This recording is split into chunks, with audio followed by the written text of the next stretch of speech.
to 10 to 19 actually. 10 to 19, great, fantastic. Thank you so much. Please clap for Shem. Thank you. Yes, any other person on the got from that slide? Any other understanding of who adolescents are and who young people are from that slide? A female. Somebody's here.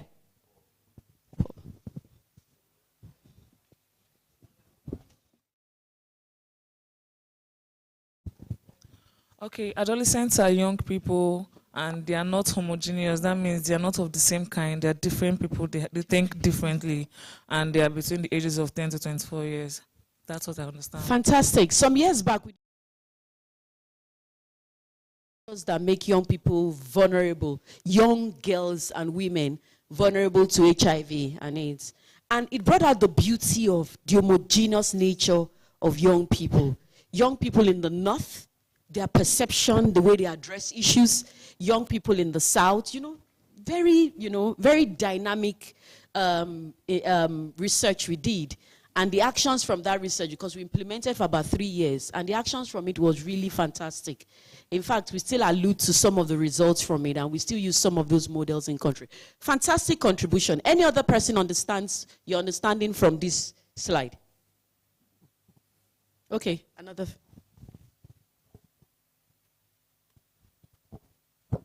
From the first paragraph, it's crucial to understand that this is a significant phase in every child's life. I mean, it's the transition between childhood and adulthood, and whatever, like, it's a great formative stage. Whatever it is that you put in there shapes the person moving forward. Very great. It just shapes the person. And so that's why that age is very critical. So for instance, when you guys are pushing your videos out there, you may have considerations for issues around adolescents and young people, and begin to think about the issues that affect them. Next slide, please. Now, we've mentioned all of these things in the next slide. It's a period of rapid physical, social, and mental changes rioting in their head. Just 2 days ago, in a school, I was called that a young boy was from a home where they were all boys. All the children were boys. And so he didn't have a sister. And so in his class, he just felt that, so there were this clique of girls that, I don't know, maybe he just liked them and he wanted to be friends with them. Teenagers.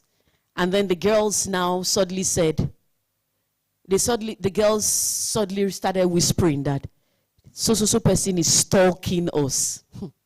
Stalking, please, what is stalking? You know, these days, there are so many things that, and the girls reported that the boy was stalking them.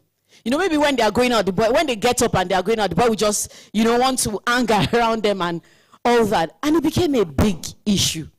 The parents started, calling and all of that and all of that. So, but the reality is, just like I told them, that young people, adolescents, at that age, they are beginning to experience different changes in their body. Confusion, a lot of things start coming in. And so that's why mentorship is a very key component of that time. And of course, even that time, your mentorship must not be antagonistic. It must align in a way that you understand what the young person is going through. What's the word for that? There's a word for that. Who said empathy? Please clap for him. That's what makes the world go around. Empathy. So I need you all to please have considerations for this when you are working and by the time. Now, there are a lot of ASRH issues, adolescents and young people issues. Next slide, please, because of time. A lot. This is just a few. Mental health. What do we understand by mental health? Because these days, even I use that word interchangeably. And I just tell people, I'm managing my mental health.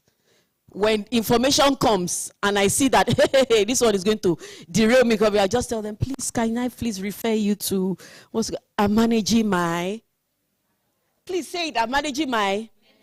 So what do we understand by mental health? It's actually there, but what's our understanding? Somebody had mentioned some of this initially. These are a lot of issues. There are a lot of it. We had mentioned it, substance abuse, mental health. But really, what's our understanding of mental health?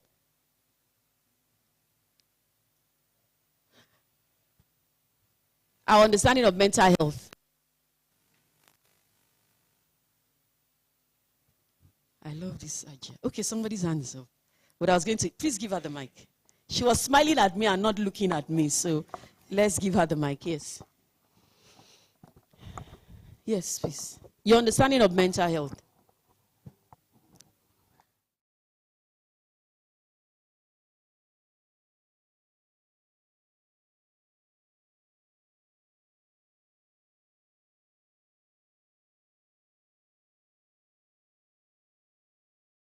Ability to be able to, revolves around your mind. It's a whole complex thing, but it has different stages. And that's why whatever movies you guys will be doing, you need to look around the issue. You need to understand the issues around mental health, research later into it. Drug abuse, we had mentioned that initially. But one of the ones we didn't mention when we were talking about some of these issues, where you were mentioning the concerns and the issues of young people, was gender-based violence. That's very, very key. Somebody said, it's very common now. Has anybody heard of anything you want to share around that? You're raising up your hand, or the pen just went up. Okay. Female genital mutilation. When I was in uni, I had the experience because I schooled in Kwara State, and there, female genital mutilation was very common. And I had like a little, maybe private place. I take care of people's children a lot. So there was this child I do carry after school. And I realized, they said, what's it that for? What's it that for? I said, is this child a boy? What's it that for? It means they have not circumcised her. And it will take place after 3 months. So the mother has 7 children. She's the number 8.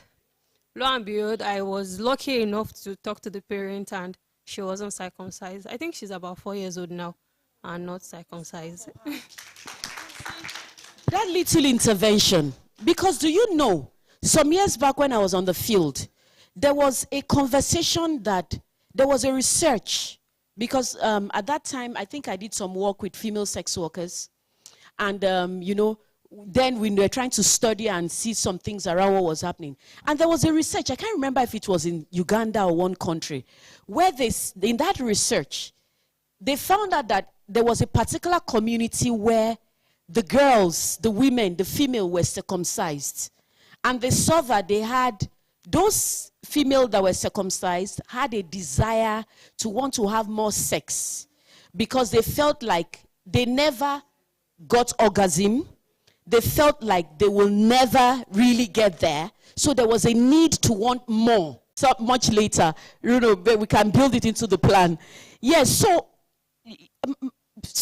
the reverse is actually the case. And I think that what they felt then is that the clitoris is what they cut off, right? The clitoris, I know there are different types. It's about 3 types. Yes, where all of the types come with cutting off the clitoris. Yes. You said, Who said God, I beg? She said, okay, you want to say something? Yes, they cut it off. And it's still a practice that's happening now. Because I know I did it some years back on female genital mutilation in one community in Oyo State then. Now, so it must be that they realized that once you touch the clitoris, it's sensitive. And so because of that, they didn't want people to experience that sensitivity. Yes, I'm sure if we dig down history, that's what brought it. But look at what it causes.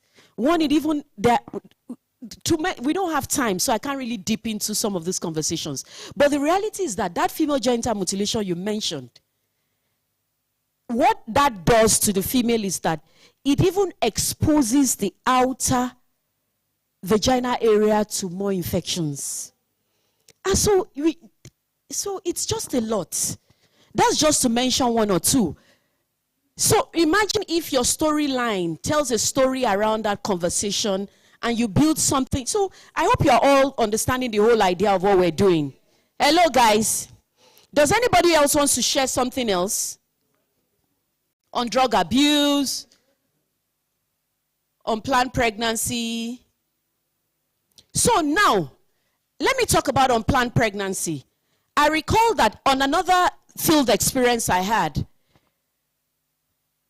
because young people get that community, I was working on a project that was helping, what do I call it now? It was an ASRH project, but from the study, the baseline we did, we realized that a lot of the young girls marry early. It's one community in Ibadan, in Oyo State, very popular. If I mention it now, I don't know if it has changed. OJ community. It hasn't changed. Good. It hasn't changed. So in that community, young girls marry early. And the reason why their mothers push them to marry early is that when they are getting married, they will kill cow. They will do all sorts of celebration and all that. But after a while, some of the mothers and fathers started realizing, anyway, the study we did saw that their mothers were the major gatekeepers. Some of the mothers started realizing that there was a need to start, sending their children to school. And I remember there was this day, I can't forget that experience. We got to a house, we were mobilizing the young girls for those of them that were sexually active for contraceptives. And then we got to that house, and there was this old woman taking care of some teenage children and immediately we came. She said, in Yoruba, she said, we should carry this girl to go and do contraceptive for her. That was the mother, the grandmother. And the mother said that her mother had died, I think through childbirth. So she, as the grandmother, was one now taking care of the girl. And the girl had multiple pregnancies that, of course, she aborted.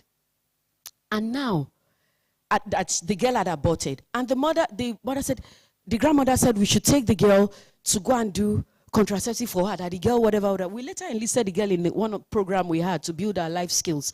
Now, took the girl to the facility, and the girl was pregnant. By the time we got to the girl was already pregnant. And that was when we realized the story of the grandmother and how hard the grandmother was struggling to take care of that family. And this was a girl that was very ambitious. She also wanted to do, but she just didn't know how. And I'm imagining some of the videos some of you will do and what a 2-minute video will do to changing the life of a young girl in OJ community to aspire to want to become the next Secretary General. I'm counting on you guys. Please clap for yourselves. Yes, to want to become the next US Secretary General. Now, another issue. A community in Ogbomoso, when we were working with them, I recall that the nurses, the healthcare providers, they pointed to a place and said, look at that clinic over there. That's where the young girls do carry out unsafe abortions. And friends, if you look at that community, if you look at that clinic, honestly, I'm not sure any human being can eat around the place. The refuse, the dump, and these are things that young people on a daily basis are faced with because they probably don't have information to be able to take the right and healthy decision. So there are so many issues. Next slide, and then next slide. So there are so many issues. Please, let's move. We may not need this. So there are so many issues. But I need you guys to look at these 6 areas. Can we mention it together? Safe space.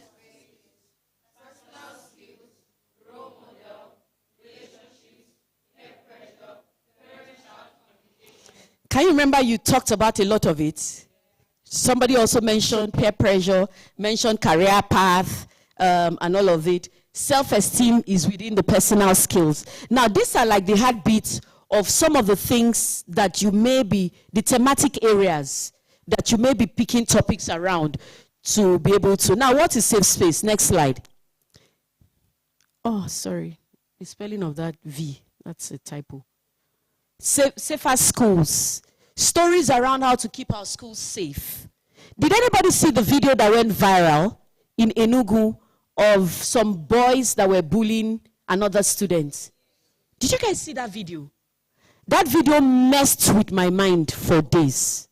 So in that video, bullying within the school. My colleague that saw it said, oh, they were acting it.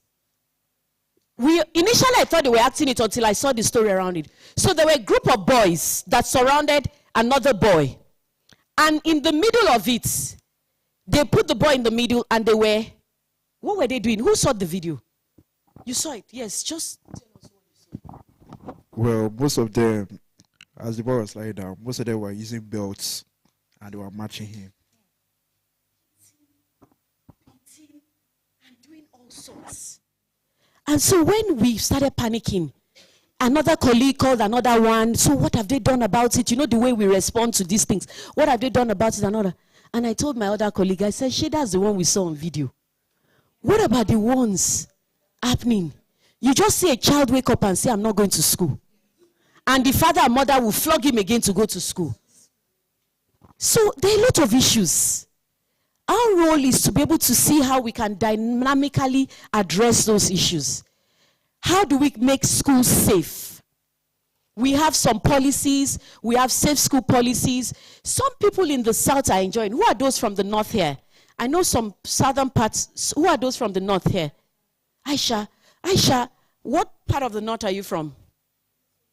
Northwest, where? Katsina. Oh, Katsina is relatively, yes, there's another, where are you from? From Yobe. Good. You know, children are just in schools and people go into the schools and pull them out. And the girls never come back. You remember the Chibok girls? You remember the story? There are a lot of stories around the Chibok girls. But friends, guess what? Do you know some of those Chibok girls never came back? They never came back. But I saw a documentary on 2 of the girls that escaped. Did anybody see that documentary? I was proud of education. 2 girls that escaped from that. Please, you can check it online. 2 girls that escaped from that Chibok, they said while they were driving them away, they jumped out. Did you see? They jumped out, they rolled out and all that. And of course, Amnesty International took them. They took them to the US. One of them is going to become a lawyer very soon. And if you see how she was talking, please say, if you see how she was talking, she was talking. She knew where she was going.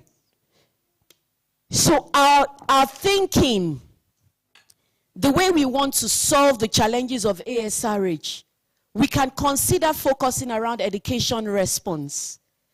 That dynamism of how these things happen, how to make schools safer. How can we make our schools safer? A girl is going to school, she's in a menstrual period, she doesn't feel ashamed to be able to go to school. There are a lot of shaming them things in school, and I hear that. In fact, there was a story we heard once, one of my colleagues intervened in, that in that school, when the girl started menstruation, her friends were the first people to know. Peer pressure. You see what peer pressure does. Her friends knew, so they just told her, hey, you started menstruation. For you to have a balanced life after starting menstruation, a boy must have sex with you. They told her that. And this was a girl that was a virgin. They told her that a boy must, you guys have not heard it before. That sexual intercourse makes you've heard it before. That it reduces cramps. Oh, you've heard it. I wonder why our mothers still have cramps. We take children. And it's something that is celebrated. Just because these boys just want to have their way and what is it they do, self? Enjoy. You said enjoy. They want to come. Oh, good. Why are you doing that now? She's really real and then she's pushing her. She's the only innocent person in this place. I show them your face. Stand up. She's the only innocent person. Because parents, particular parents that have teenagers, if you have teenage siblings, once you have a teenager around you that cannot discuss issues the way it should be discussed, know that there is something happening somewhere. Another story. My sister-in-law's cousin got pregnant at 12. 12 years old, yes. This is even some years back now. Got pregnant at 12. And then she got home and told our own 12-year-old daughter, just listen. She got home. When she heard, she was so disturbed. you know, how can a 12-year-old get pregnant? The mother will almost go mad. Because where do you start from? You're an innocent baby, and then you suddenly realize that she has not just even started having sex. She's now pregnant. So she's going to become a mother. And so she now got home and told her own, because she didn't know how she just said it. She said, XYZ, so person has gotten pregnant. And then her daughter said, so what has she done about it? Has she aborted it? Oh, you people are saying Jesus. So when she came,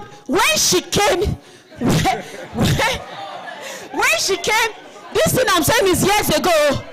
When she came to tell me, when she told me, I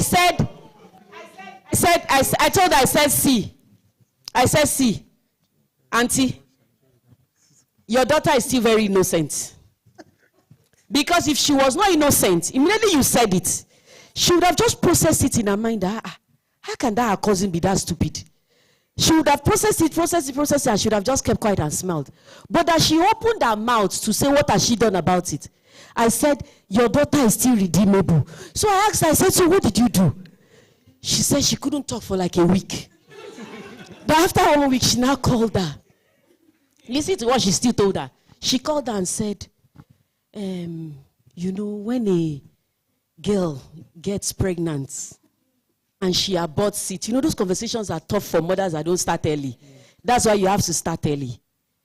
As early as possible. Start letting them talk about their feelings. If they have crushes on girl boys, let them talk so that you can filter it. Let them have a penchant for talking. So that when they talk, you're able to, you know, filter it. And then she said, come, that, you know, when you get pregnant and you abort, the person can die. And that was it. And I said, was that what you told her? The same friends that told her that she can abort will tell her that your mother lied. Look at Remy aborted. Look at Zainab aborted. Are they not alive? They've gotten pregnant first time, second time, third time. And then your own child.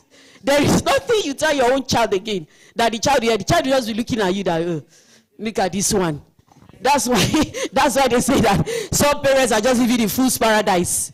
When we're doing PCC, I just tell parents that don't live in fool's paradise. Some of our children even know more than us. Mm-hmm. My daughter says some things that when she says them, and she says, my friend said whatever, that he just said, you're a small girl. And I asked her, so what's going on in your friend's head? And she'd be like, I don't know what's going on. The type of things I hear from my preteen that she hears in school.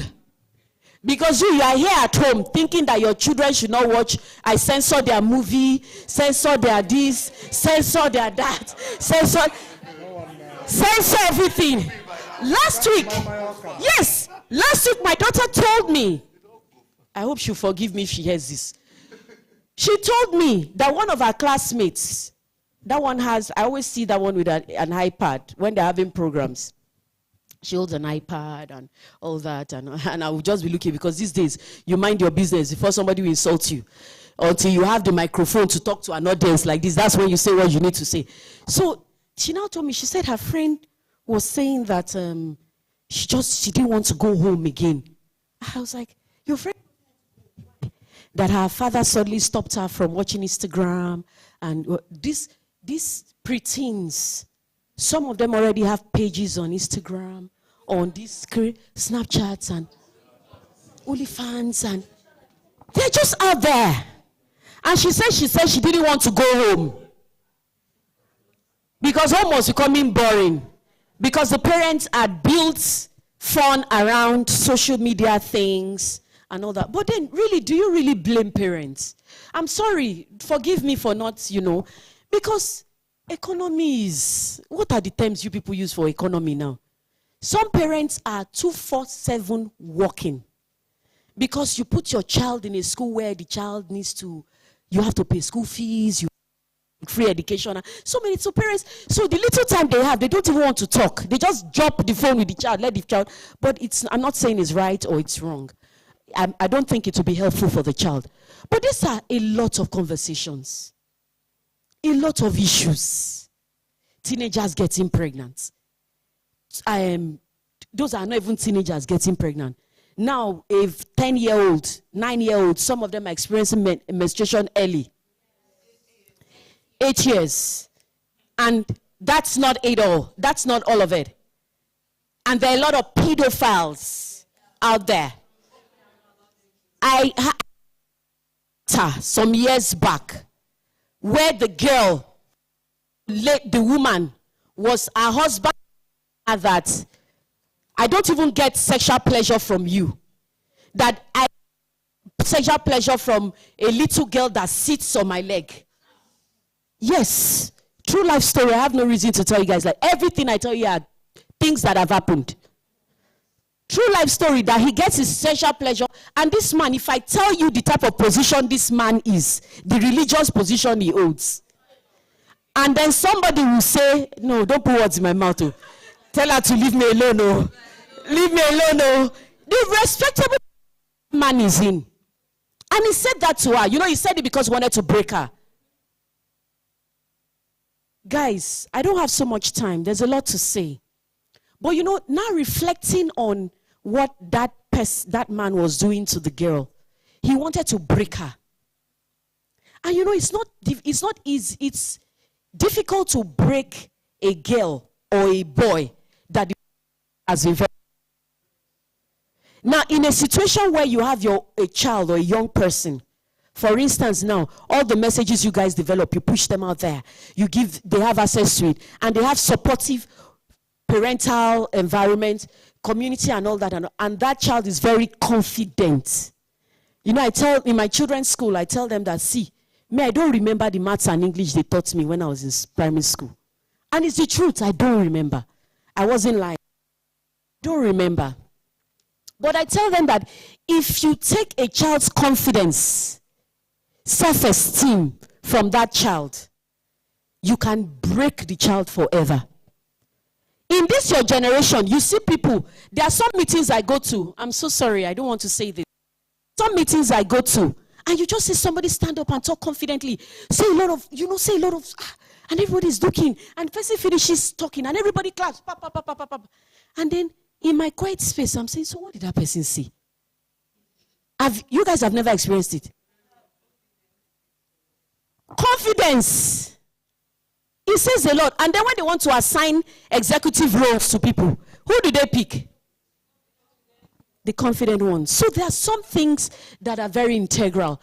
I don't know. I don't have so much time, so I can't dwell on so many things. But safe space, life skills. Next slide. Please move to life skills. Next slide. Next slide. Life skills. There are two different types. People often interchange them. There are skills that build your competencies. It builds your competence over a period of time to perform a particular task. For instance, you want to become a tailor. I've struggled with being a tailor. It's not working. I bought a machine. Got whatever. At some point, I told Bess, I said, I don't know if this brain can take tailoring. But I love it when people make dresses for themselves. Please pray for me that one day I may overcome it. But here we are. You can acquire that skill over a period of time. But then there are life skills. Hello, friends. There are life skills. These are abilities for adaptive and positive behavior that enable individuals to deal effectively with the demands and challenges of everyday life. You see this second one. Please, everybody say this second one. It is what makes an A different from a B. Please say it. It's what makes an A B. Because this is what forms your positive behavior. There are a lot of them. Next slide. There are a lot of them. There's values, value clarification skills, building self-esteem, negotiation, refusal skills, assertiveness, time management. Some people will just say they can never manage time. But it's something you can develop. It's something you can work around, and decision-making skills. Now, let's look at the first one. Next slide.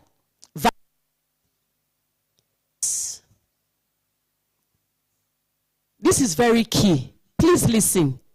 If you don't really go ahead with anything, please, I need you to pay attention to these ones. Your value system. Please, let's read it together. What we define as values. want to go?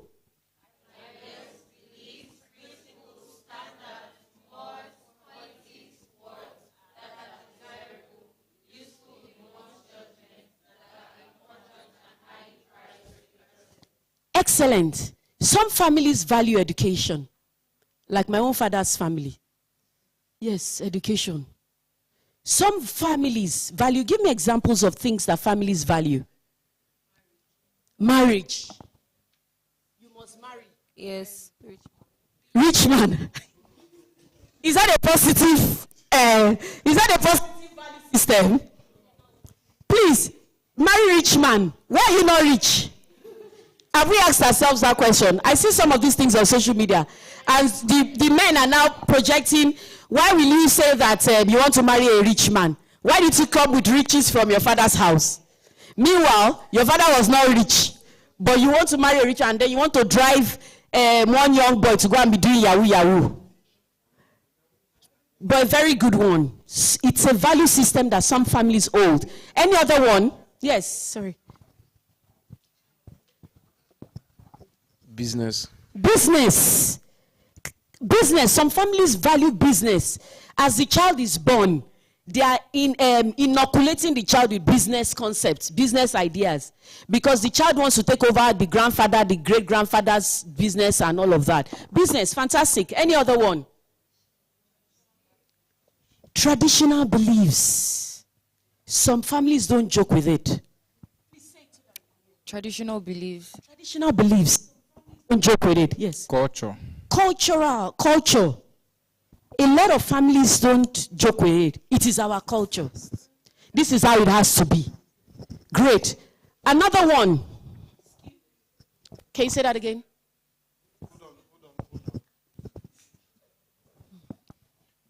Skills. Good. Skills like Trade.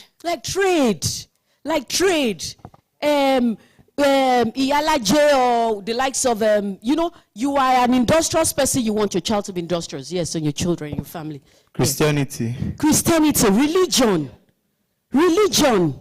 So there's so many things, that people, but what are the basic values that people really, really should have?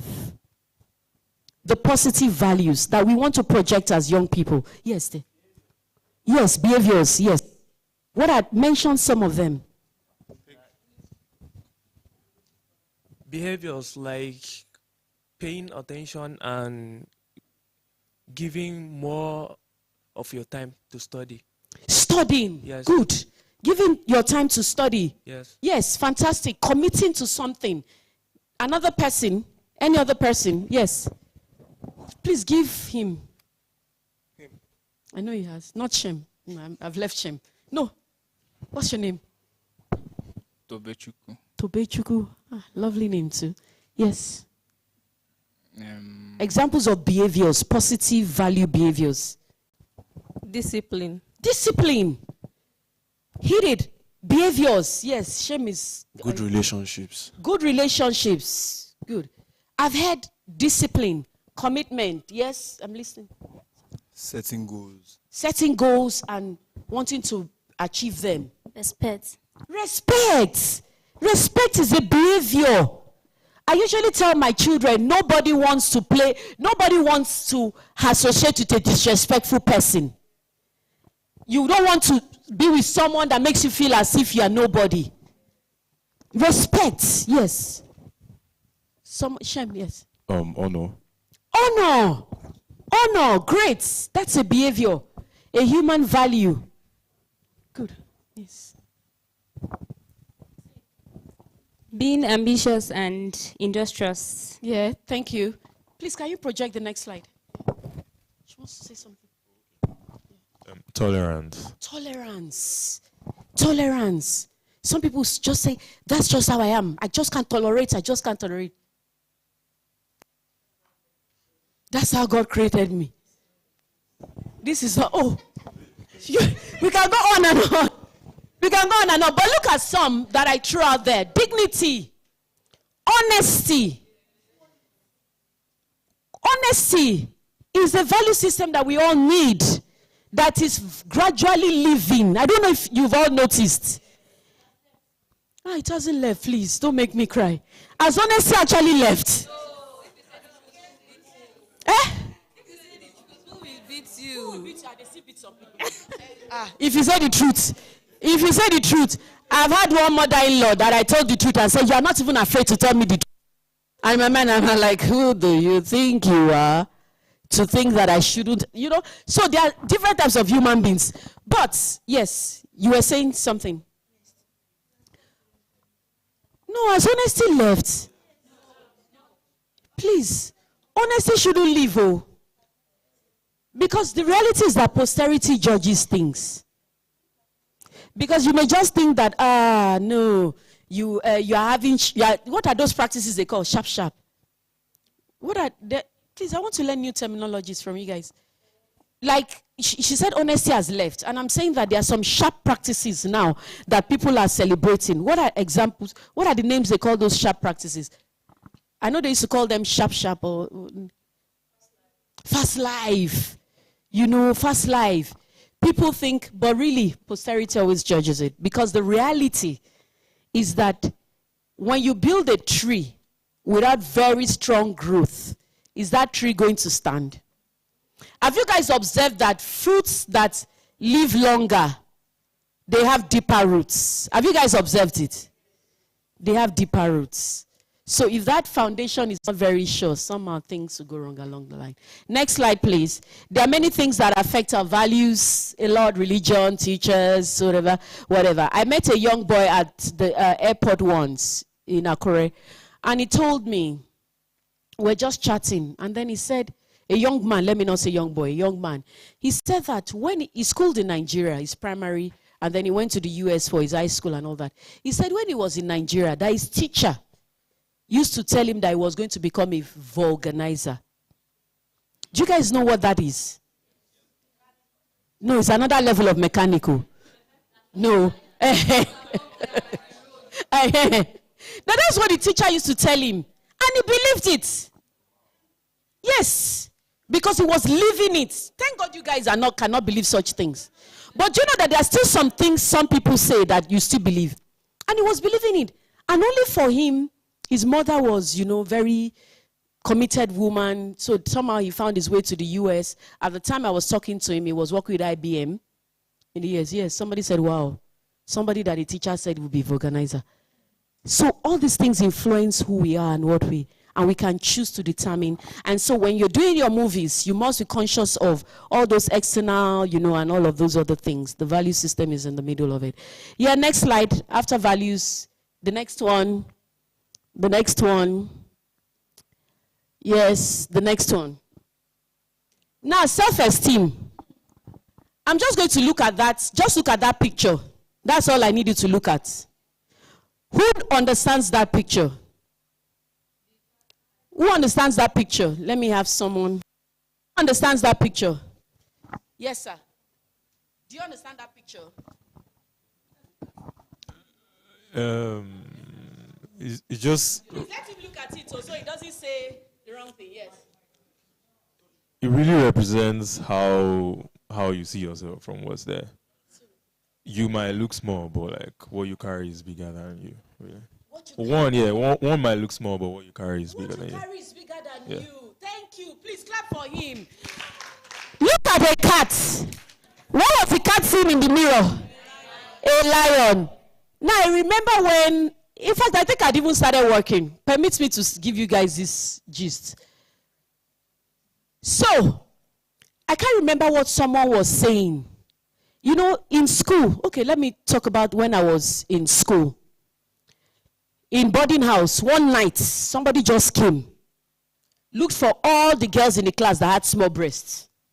In fact, there are things happening. This is true life story, because I was among the people they carried that had small breasts. And then, this our friend took us to the box room. We had box room, whatever. Took us there and brought out one insect. Ew, please, thank you. It was years later that I knew that insect was called in Yoruba. That insect was called Kuluso. Kuluso. I don't know the English name for that insect. Because I've been asking people since then. And the person said, if you pick this insect, that insect, it dances into the sand. It's brown. I can't really. The person said, if you pick this insect and you breasts, that your breasts will start growing big. Honestly, friends, somebody said something. That can we bring it for who? I want to hear that gist. Can we bring it? She was asking about it. She wants to use it so that her breast could grow bigger. Okay, so yes, okay. So she can repeat it. So she was asking about the insect, and I asked her that what does she want to use it for? Does she want it, like, for her? Does she want her breast to grow bigger? Yes. Okay, good. Now, the reality is a handful is all that's needed. I tell you, God created us, all of us, beautifully and wonderfully. You must see the lion in yourself. Now, that day, I was the only one that didn't put that insect on my breast. And the reason why I didn't was that insect on my small breast. I couldn't imagine it. So I just quietly left but now, and the other side of the gist is, I don't know if their breasts grew big, because I think along the line, I saw some of them, but I don't believe that the insects had whatever. But where am I going? You are who you choose to be. You must be sure of where you are going. I don't know if you understand what I'm saying. For instance, as young as some of you are now, if you've never dreamt of schooling in Harvard, you can determine and say, in the next 10 years, this is where I want to see myself. And I usually tell young people, every other thing that distracts you from it is noise. Market noise. When you're in the market, a lot of people are talking. And that's why some years later, when somebody was saying something about breasts, I can't even remember how the person said it. That, my friend, she's now, when she remembers the response I gave her, when she was talking about breast and talking about size of breast, and I held my two breasts and I said, a handful is all that is needed. She was shocked. She didn't get over it. But that's the truth. You must be confident. You must be happy with what you have. You must see yourself in where you want to be. Please turn to your friend and say, I'm different. I'm unique. And I'm exceptional. Yes. Yes. So it's very key. And one of the things that can help you focus on your skills, on your self-esteem, don't dwell on your weaknesses. And stay away from people that make you feel, that amplify your weaknesses. Like there was a time I worked with a supervisor that when that person speaks English, I'm sorry, with all apology, please don't record me before you will see me. And when the person speaks, I needed to give you guys this example. The first time my sister heard that person speaking English, my sister wanted to faint. And then this is somebody that, I hope I'm not sounding proud. Please forgive me. I can feel proud, but I'm so sorry. But this is where I'm going. I'm saying this because some of you will work in an office environment. And I keep telling people, one of the things that can destroy your writing skills most is when you send a mail or you send a report to someone and the person destroys your report. All because he did not feel the language used was the same. And so I usually tell people that when you are editing reports, the way you edit a report is a function of how you were trained, where you schooled, the environment you come from, how you speak English. So to be able to build people's self-esteem, that's why when this person I'm saying will scatter a report and introduce grammatical errors. And the person was the supervisor. So it didn't mean that the person was wrong. I learned a long time ago that, and when I became a supervisor, I knew that you must be very mindful of understanding that when somebody writes, if the grammar is not wrong, if the person has not misrepresented what you're saying, You may just look at it and try to put it in the right perspective. But that to say that somebody's write-up is rubbish, no, it's a function of the way you write, the way you learnt your English. So I just gave that example. So you must not stay near people that amplify your weaknesses as young people. Stay around friends, people that make you feel special, that amplify, oh, you have a very lovely voice. Oh, I think you need to work more on your voice. I think you need to use your voice more.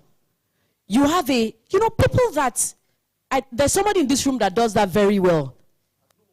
Bruno, actually. Yes. Make people feel special around you. Identify the things that are really good about them. The next one, negotiation. Next slide. Quickly.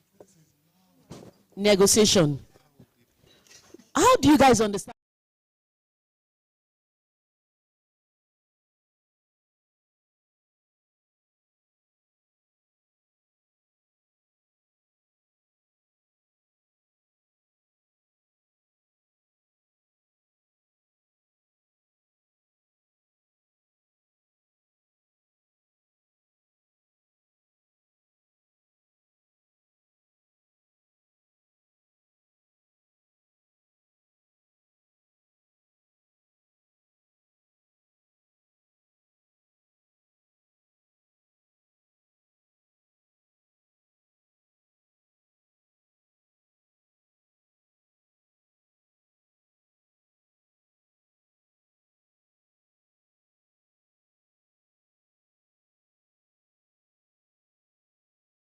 Quite right. Yes, the last.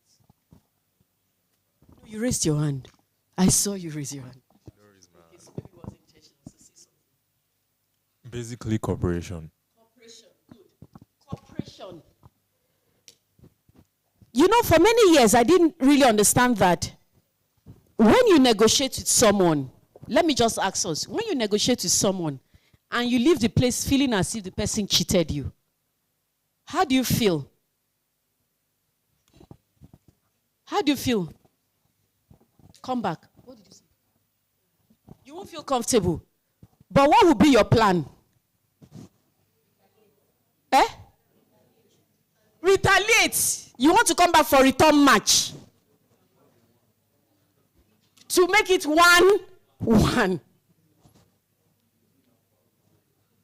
Some people said they will do 4-1.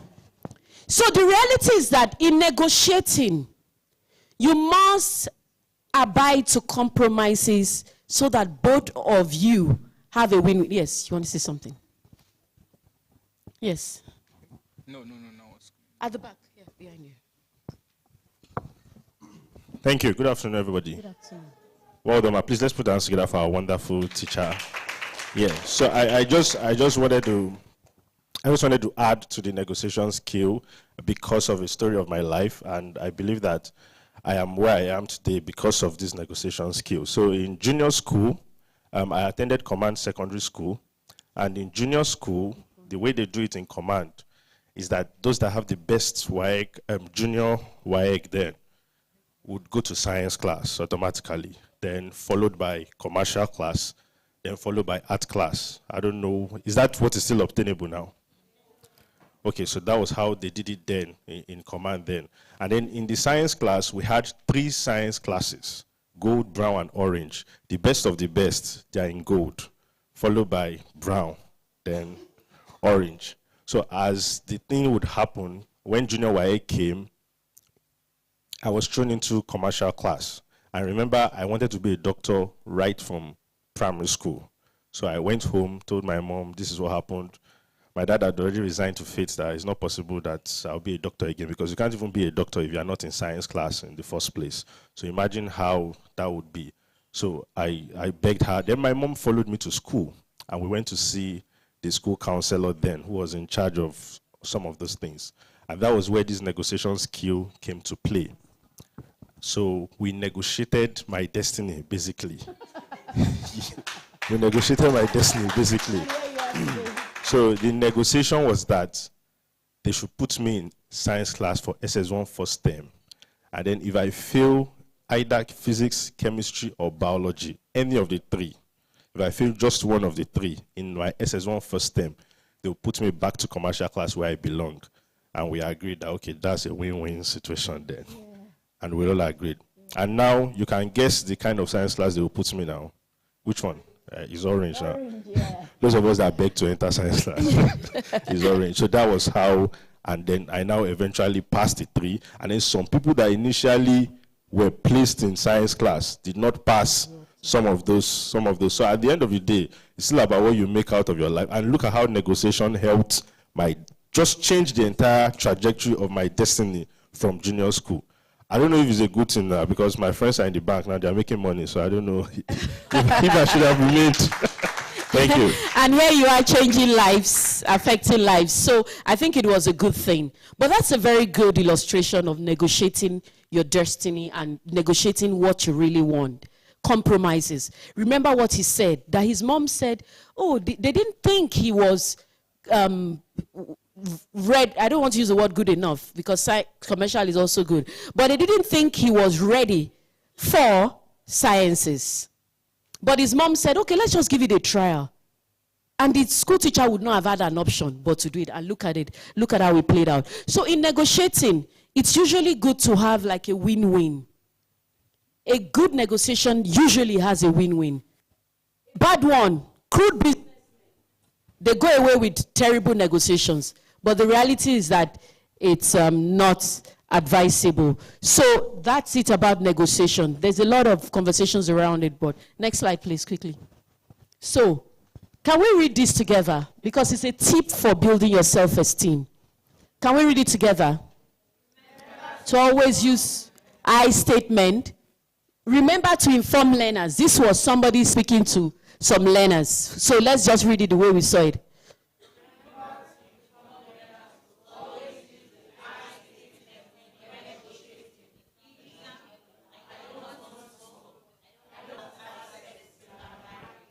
So the I word is very key.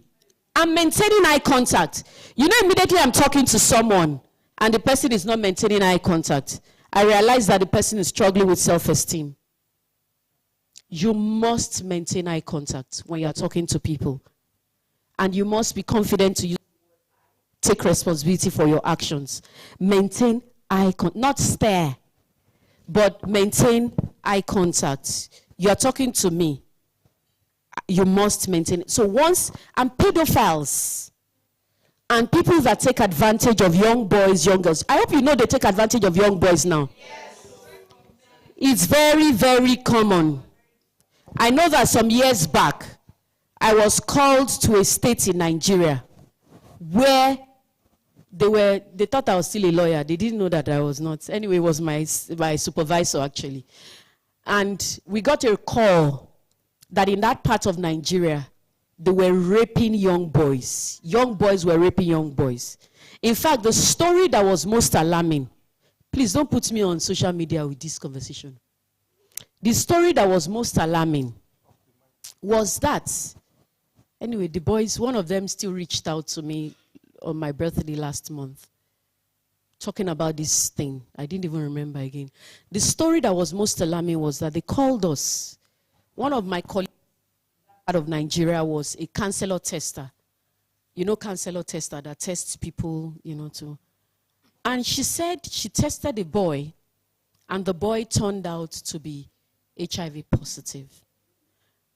Having done all the counseling and all that, when she disclosed to the boy broke down on her laps and started weeping.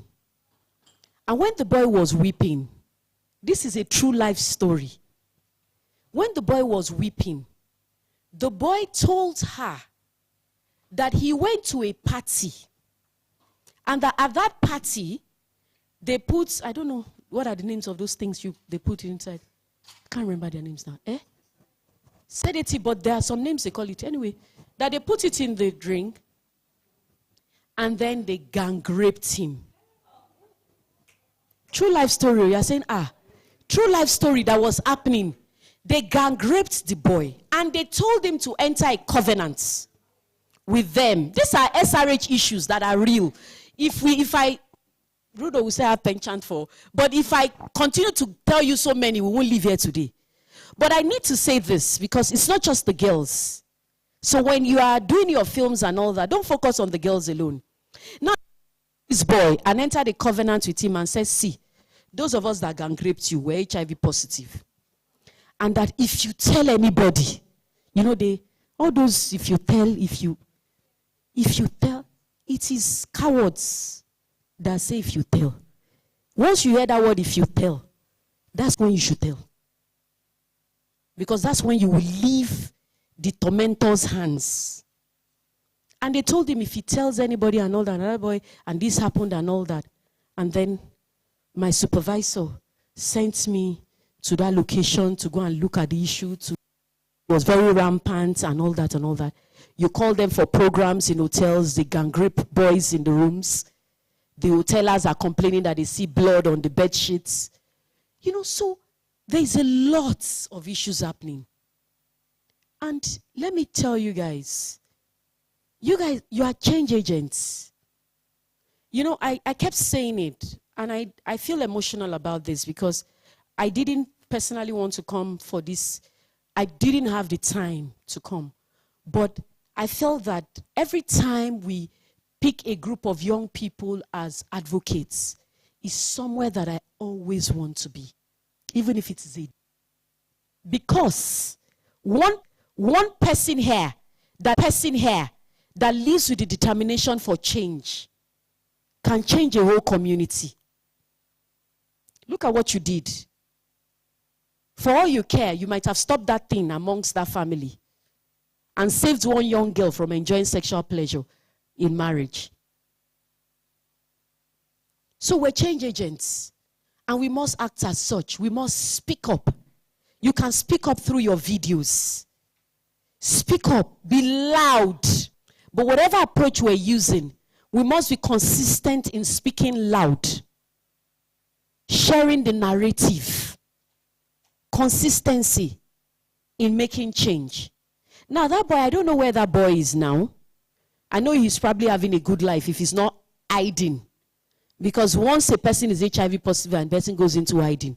In fact, our colleagues that are HIV positive, in fact, when they finish with you, even you that you think you are not HIV positive, you will be wishing you were. Why did you say him? Yes, because it's not a big deal anymore.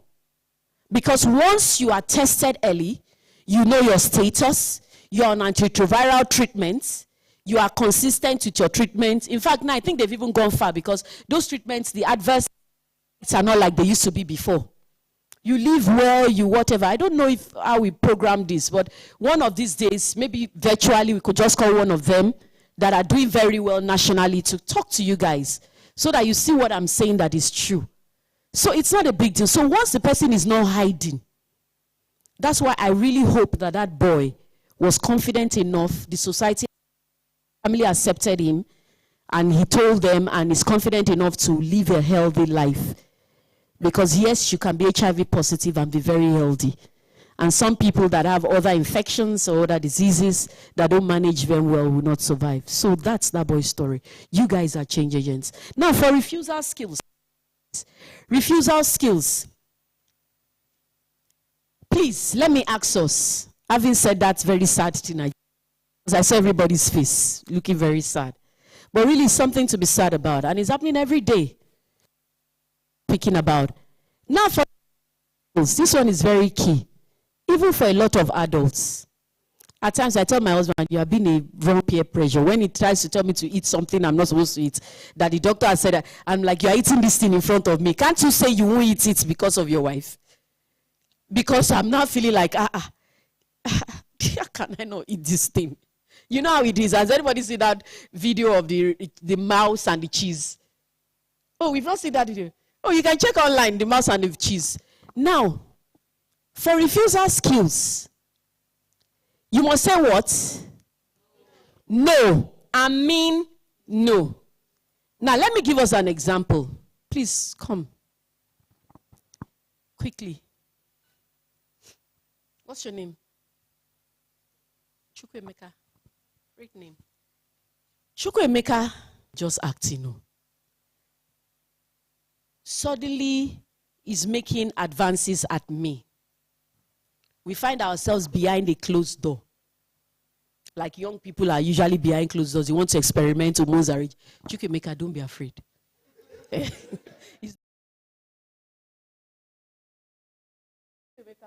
Just try to be touching me. Be moving close to me. Be trying to move close now. Be moving away. And you are saying, Chukwemeka be saying, oh yeah now, oh yeah, come closer. Please give Chukwemeka the... Just say, oh, it's not real. Chukwemeka, please clap for him, encourage him, encourage him. Encourage him, encourage him. And you're saying, be saying, oh yeah, come closer now. Oh yeah, come close now. Stop it now, Chukwemeka. Come close now. Chukwemeka, I don't like it. Why now? I don't like it. I don't like it. I don't like it, Chukwemeka. Why? You're moving too close, oh, Chukwemeka. You're moving too close. Why?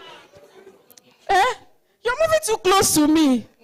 I don't like it. Why now? Please, do I like it? Do I like it? How will you know that I don't like it?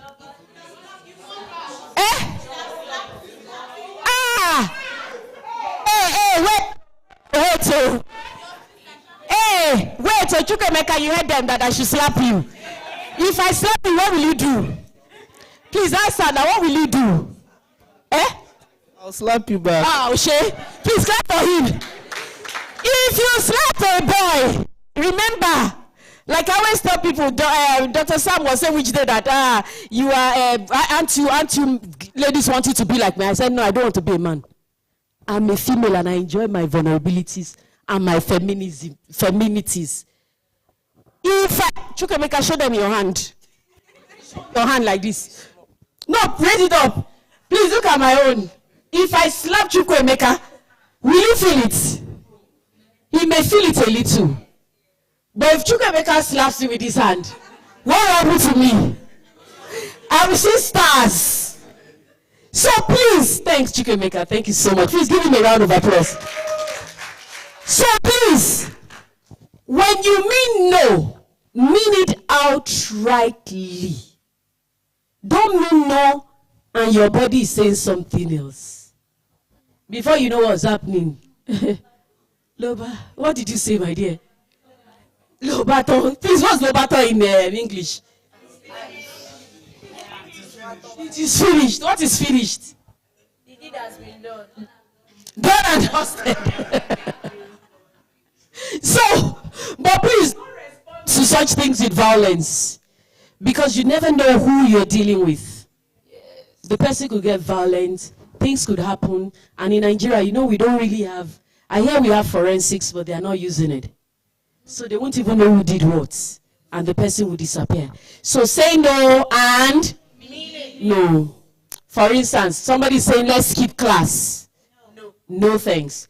Can you see something in that picture? What is she doing? Walking away. She's walking away.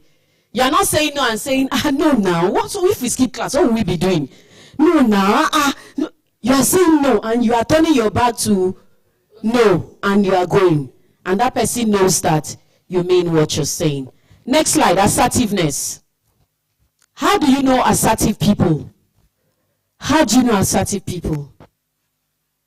Does anybody have an idea of how to know assertive people? Yes, there. Mic for her. Mic for her. For her at the back.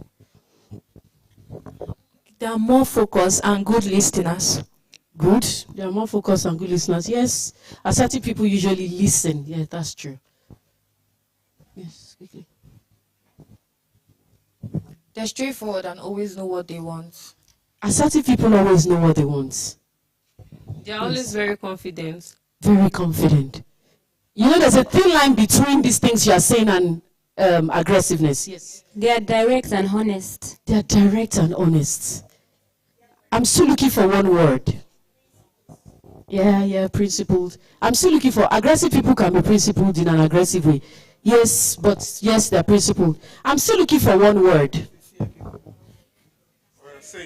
Sincere people. Yes, sincere people, yes.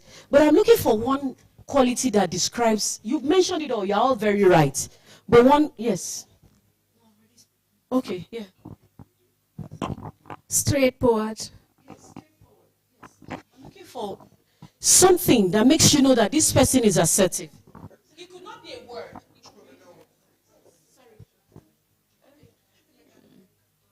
They value integrity. Yes, they value integrity. Good. Yes. They have balance in passive and aggressive. They are strong-willed. They are strong-willed. They are very dominant. Okay, that's aggressive. That's aggressive. It's a team line. So that's why, yes, it appears, so that's why I said there's a team line. But once you use the word dominate, you are already moving to, it's a thin line. So you are not outrightly wrong. It's not like you're wrong, but it's just a thin line between the two. Yes. They know what they want and they are willing to explain. They're willing to explain. She's very close. So assertive people know what they want. They know what they want. And they do.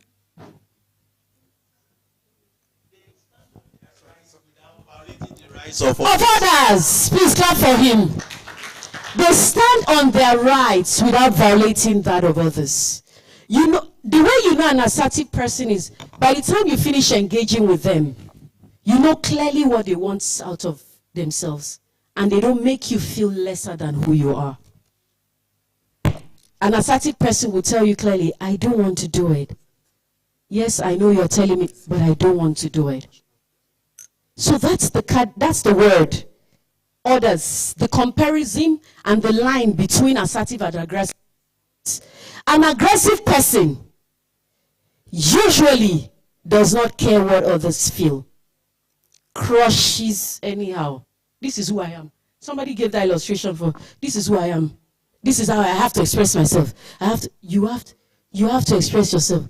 I remember that's how God created me. I remember so many times I remember there was a day my daughter said something. I can't remember what she said. She said something and I said, how can you say that to your friend? She said, but I'm being honest. I said, what type of honesty is that? But she was right. She was being honest. So I had to let her know that in being honest, you also need to think about the other person's feelings. You are being honest. Yes, you are being honest. I went with a partner to go and work somewhere. A very high-level partner. The room they put us inside was like oven.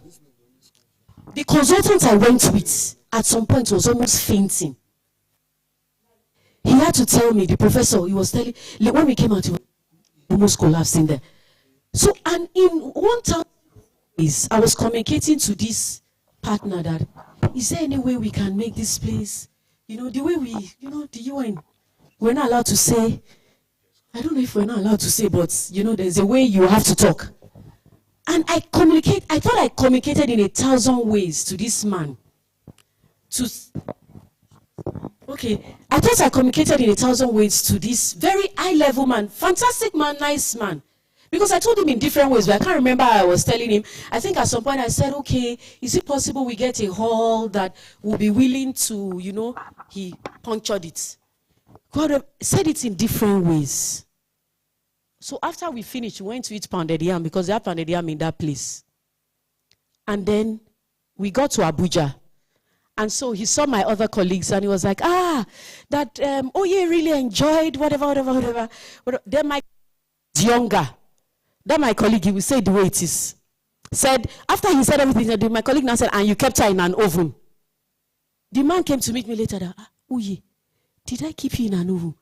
I said, Prof, so everything I was telling you didn't understand that we're dying. Can you imagine that? And the reality is that at times, maybe I didn't communicate effectively. But I was also trying not to make him feel as if they were not taking care of us enough. They were not, and all of that. It was until my colleague said, and you kept her in an oven. He felt so bad. He had to call me later and say, is it true that? So we kept you in an oven. I said, sir, so everything I told you all along, all of the things we were saying, everybody was saying, will you bring an extra fan? Will you? You still did not understand that people were not going. I was literally pouring water. What I'm trying to drive at is that your communication, in being assertive, Try to be very attentive to the other person's feelings. Empathy. What's your name? Who said empathy in the morning? Adams. Empathy. If they say this to me, will I like it? And then there's the passive one. The passive one, a lot of people that have been sexually abused are usually very passive. I'm not saying everybody, but I'm saying that passiveness, you see, when you see people passive, they've abused them. You hear some people use words like olodo. Olodo, what are those words they use now? Tough for nothing, exactly. Tough for nothing. Can you imagine somebody saying somebody's tough for nothing? Tough for nothing. What are the examples we hear? Fine for nothing. Flat screen. Beauty no brains. You can imagine. Flat screen when I was in high school because I was. Imagine. Please let them hear you. They called me flat screen when I was in high school because I was little and I was flat. But can you share your experience when they were calling you that? How did you feel? What did it do to you? Do you want to share? Yes. Okay, so I went to a government secondary school, yeah. I was always bullied in school. I felt really bad. Though I was the honest type, so I say things as it is, and I always get, like, after school, they'll wait for me, and then they'll beat me up. Up until SS2, when teachers started liking me because they saw my participation, and then they voted me as the head prefect, and then everybody now wanted to be my friend. Lucky, your own was a success story. Please clap for her. Hers was a success story. Does anybody want to share one that was not? That from abuse, from consistent abuse, you just kept withdrawing and withdrawing. I used to have a colleague. Does anybody want to share? Yes, please. Okay, so I first of all went to a private school before going to a government school. So when I was in private school, ever since from growing up, I've always been quiet. I do not talk to people. I've been reserved because I didn't stay with my mom. So me not growing up with my mom, I was abused by the people I lived with. So I was quiet. Then while I was in junior secondary school, I was not outspoken. I really wanted to make friends because I'm the only child. I don't have any friends at home, and I'm not always with my mom.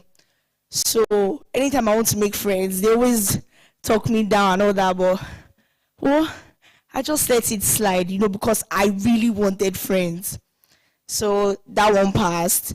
Then there was this day that I actually really wanted to speak up because I was bullied and I didn't like it. So then someone insulted me and I hit the person because I was annoyed.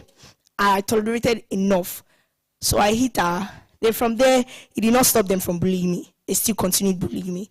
So then when I now got to senior secondary school, I went to a government school.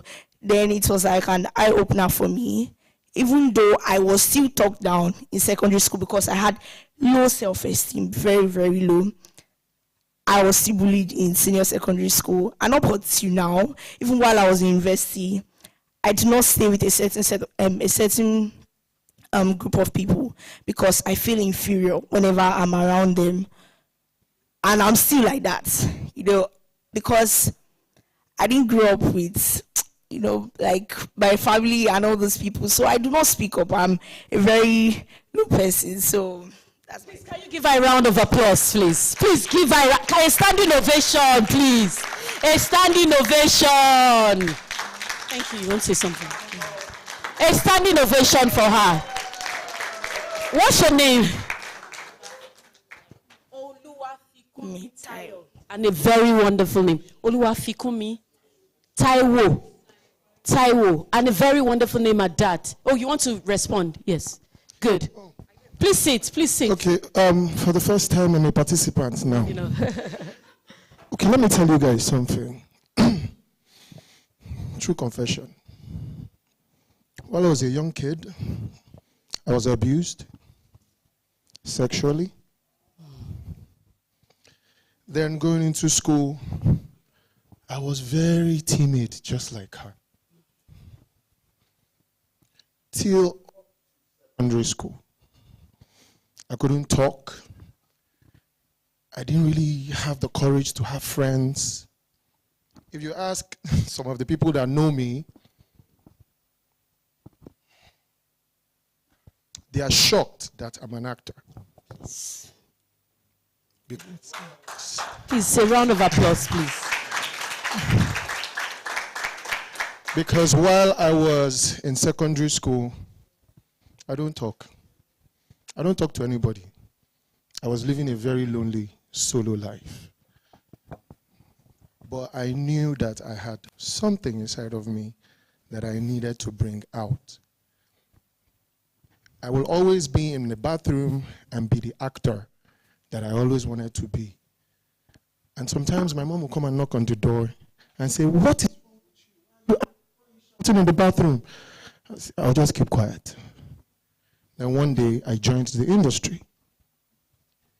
And now this is me. Round of applause, please. Okay, let me tell you another part. We were about 500 people or more that joined the industry, the Actors Guild of Nigeria, in year 2000.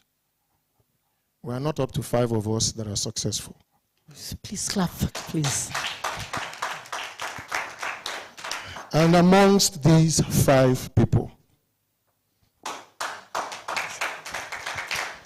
I am the most successful.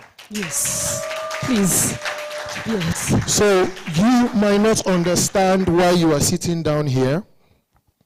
You might not understand why when I sit down in my closet, the only thing I want to create is how to impact the next young person. Because I don't want you to go to that place where I'm coming from.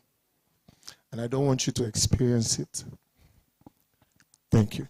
Thank you so much. Please, another standing ovation for him, please. Thank you for sharing. And just to say that whatever you go through, like Taiwo and Mr. Chooks, whatever you go through does not determine who you are. Please project what makes a difference. Please sit down. Project what makes a difference. It's slide 37. Slide 37. It's like, yes. No, yes, here. Your attitude. What you pick of the baggage. When you think something is impossible, look at him. He became very passive. But he was able to make the change with God's help. See the impossibility as possible. And see the I can do. Please, everybody say, it is possible. And I can do. And on a final note, next slide, please.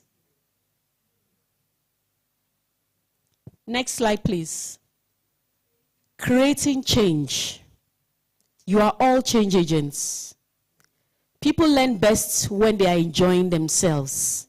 So whatever movies you guys will be putting out there and films you'll be putting out there must be things that people enjoy and things that make people change their behavior. So thank you very much for listening. Please give her a standing ovation, please. Stand up. Stand up. Thank you very much, ma'am. Thank you. Thank you very much. Okay, you may be seated. You may be seated. So, it has become very, very emotional. What? My audio, what's happening? Okay. I think this one is more audible. So, is it an emotional afternoon? So, each and every one of us here, I believe we have a story. If I tell you my story,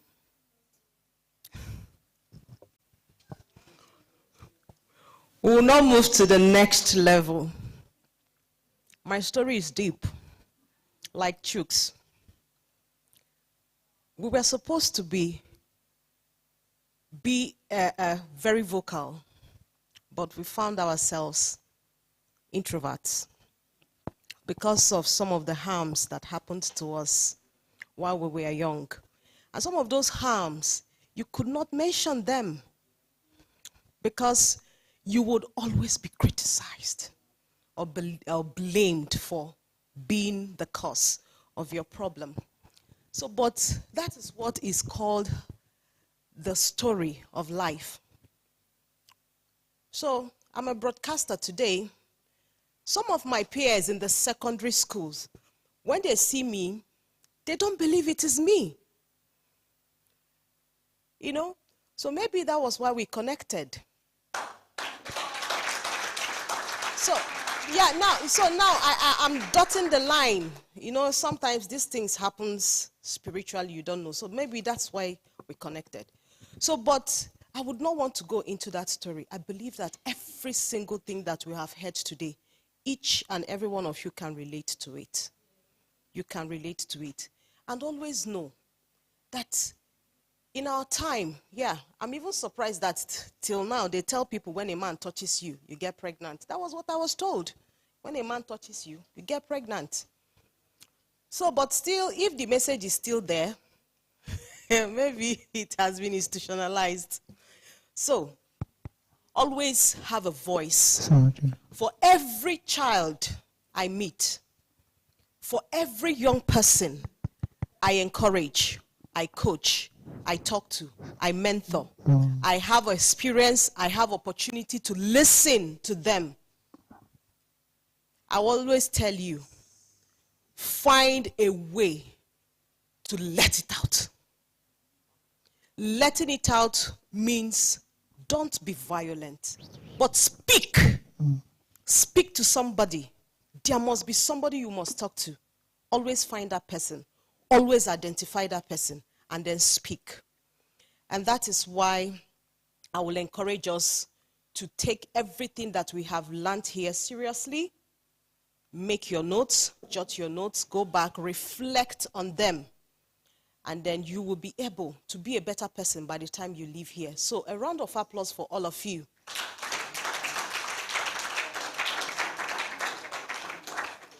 Now, I want to give you one task before you go. We are going to look at that task tomorrow morning. You will write one thing that was done to you or an experience you had in your life that was not very good for you. And then beside that experience, whether you are still going through it or not, I don't know, but beside that experience, I would like you to write what you intend to do with that experience. Am I clear? We're going to go it through tomorrow. We'll just look at it spontaneously. So, as we were having our conversation, heart-to-heart conversation, somebody very special entered here, very beautiful. You know, when we see them on the television screen, we'll just be, you know, we are their fans, you know. So she's here with us. I'm talking about somebody you may know if you are watching Nigerian movie very well. She is Ambassador Mercy Salma Aminu. She's here in our midst. She is the mayor. She is the mayor, Actors Guilds of Nigeria, FCT, and an international ambassador for African culture. So a round of applause for her. So Ambassador Mercy is not just here in her capacity, but she is also representing the national president of Actors Guilds of Nigeria, Chief Dr. Emeka Rolas. So how many of you know Emeka Rolas? Do we have his picture so that you can project? Okay, so Emeka Rolas, you know him? Hi. You don't know Emeka Rolas? Can somebody get his picture and project for us, please? So that they will know who Emeka Rolas is. So in Nigeria, you see actors. They don't just come out and act. Actors. It's an organization, a representative of them here.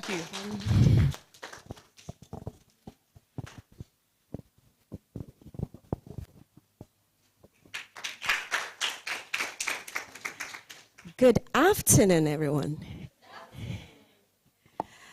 Okay, My name is Ambassador Mrs. Salma Aminu, the Mayor Actors Guild of Nigeria, FCT, and International Ambassador for African Culture. I'm happy to be in your midst, and I've participated in the class as well, and I'm your fan, by the way. You actually caught my attention even before